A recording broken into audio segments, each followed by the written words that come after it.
বা 3500-3600 টাকা মূল্য আমরা বিক্রি করতেছি। এই এই দামে আমগর পোষায় না, এই দামে আমার খরচ ওঠে না। খরচ পরে আধা লাখের কাছাকাছি। এটা তো লাভ পাইতেছি না তো, না করি করবো কি? এটা যদি কমপক্ষে 9 বছর আইতাম তা কিছু লাভ পাওয়া যাইতো। কামলা খরচ বাদে এই ওষুধ পাতি কামলা খরচ সবকিছু বাদে লাভ থাকে না, সরকার তো কোনো লাভ দেয় না। কাটা ভর্তি আর কি 7 থেকে 8 হাজার টাকা লেগে যায়। 5 কাঠা জমিতে 40,000 টাকার মতো খরচ। এখন আখ মারাই করতে বর্তমানে যে চিনি বানাইতেছি, মারাই করতে কামলা পাওয়া যাচ্ছে না, কামলার রেট বেশি। তার মধ্যে এমনি বর্তমানে যে গতবার থেকে 1,000-1,500 টাকা কম আর কি দাম। এই দামে আমাদের পুষে না, প্রতি কাঠাতে আমাদের 3-4 হাজার টাকা লস থেকে যাইতেছে। সরকার তো 2025 সালে আইন অনুসারে যে পণ্যটা করলো, এই যে পণ্য করার কারণে আমাদের আর লাভের থেকে ক্ষতি বেশি হয়েছে। 14-15 কাঠা করা হয়েছে, কিন্তু 1 কাঠা জমিন থেকে আমরা সর্বোচ্চ 3 মণ 3 মণ পাই।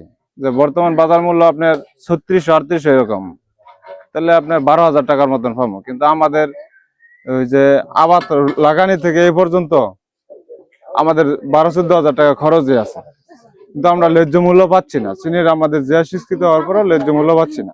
এটা যদি আমরা থেকে 10-12 হাজার টাকা মূল্য মূল প্রতি হইতো, তাহলে আমরা কৃষকরা স্বাবলম্বী হইতে পারতাম। হাইস্ট চিনি হইলে 5 মণ চিনি হয়, 5 মণ বিক্রি করলে 9-20-25 হাজার টাকা বিক্রি হইতেছে। তাতে তো আঙ্গর কোনো পোষাইতেছে না, সংসার চালানি কষ্ট হয়ে যেতেছে।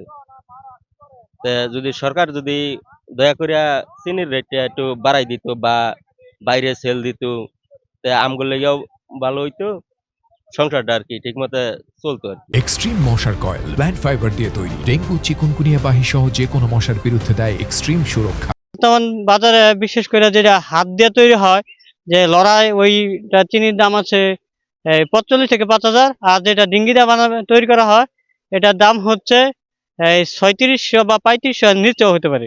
আমরা এই ডিঙ্গিটা তৈরি করতেছি বর্তমান যেটা।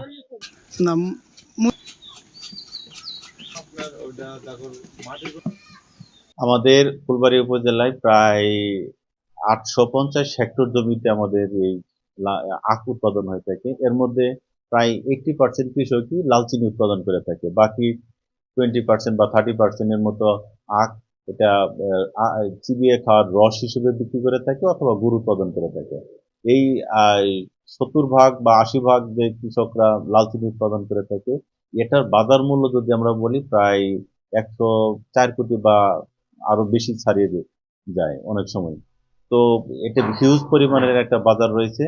আর আমরা চাচ্ছি যে এই 170 ভাগ কৃষক থেকে কিভাবে 100 ভাগ কৃষক এই লাল চিনি উৎপাদন করতে পারে, সেই জন্য কৃষকদেরকে আমরা প্রশিক্ষিত করার চেষ্টা করছি এবং কৃষকদেরকে আমরা এই প্রণোদনার চেষ্টা করছি। এবছরই আমাদের প্রথম কৃষি মন্ত্রণালয় থেকে মাত্র 40 জন কৃষককে আমরা এই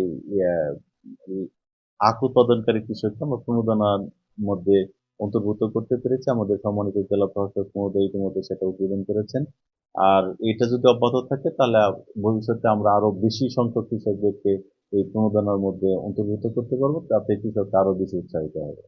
আপনারা জানেন লাল চিনি জিআই পণ্য হিসেবে স্বীকৃতি পাওয়ার পর সারা বাংলাদেশ তথা সারা বিশ্বে এই চিনিটির একটা চাহিদা তৈরি হয়েছে। আমরা চেষ্টা করতেছি এটা কিভাবে বিদেশে রপ্তানি করা যায়, যেহেতু এটা 100% অর্গানিক, এখানে কোনো ধরনের রাসায়নিকের ব্যবহার নেই। সেক্ষেত্রে একটা অর্গানিক পণ্য হিসেবে স্বীকৃতি আমরা দিয়েছি এবং দিতে থাকবো। আমাদের মনিটরিং অব্যাহত থাকবে।